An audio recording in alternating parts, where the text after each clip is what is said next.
Praise the Lord. நல்லா இருக்கீங்களா? 1 Samuel 2ஆம் அதிகாரம் 26ஆம் வசனத்தை கவனித்து பாருங்க. பைபிள் எடுத்து கவனிச்சு பாருங்க. சாமுவேல் என்னும் பிள்ளையாண்டானோ பெரியவனாக வளர்ந்து கர்த்தருக்கும் மனுஷருக்கும் பிரியமாக நடந்து கொண்டான்.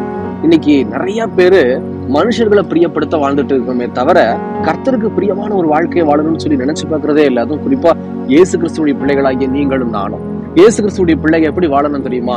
கர்த்தருக்கும் மனுஷருக்கும் எப்படி வாழலாம், மனுஷர் இடத்துல எப்படி பிரியமா வாழணும்னு சொல்லி நிறைய அனுபவ வசனங்களை கர்த்தர் நமக்கு எழுதி கொடுத்திருக்கிறார். அதாவது ஒரு வாலிபனுடைய வாழ்க்கை எப்படி இருக்கணும், அதே போல ஒரு கணவனுடைய வாழ்க்கை, மனைவியினுடைய வாழ்க்கை, பெற்றோர் அப்படின்ற ஸ்தானம் வரும்போது பெற்றோருடைய வாழ்க்கை, அதே போல இதோ பெரியவங்க ஆகும்போது வயது முதிர்ந்த நாட்கள்ல நம்ம எப்படி இருக்கணும், ஒரு விதவை எப்படிப்பட்ட ஒரு வாழ்க்கை வாழணும், ஒரு ஊழியக்காரன் வேலை செய்யும் போது எஜமானுக்கு நாம் எப்படி வாழணும், எல்லாமே எங்க தெரியுமா இருக்கு? இந்த வேதாகமத்துல கர்த்தர் நமக்கு எழுதி கொடுத்திருக்கிறார். அப்படி எழுதி கொடுத்திருக்கும் போது தினந்தோறும் வேதத்தை வாசிச்சாலே போதும், கர்த்தருக்கும் மனுஷருக்கும் நம்ம பிரியமா வாழலாம். இந்த வீடியோ தொடர்ச்சி பாருங்க. எங்களுக்காக ஜெபித்துக் கொள்ளுங்கள். கர்த்தர் உங்களை ஆசீர்வதிப்பாராக. God bless you.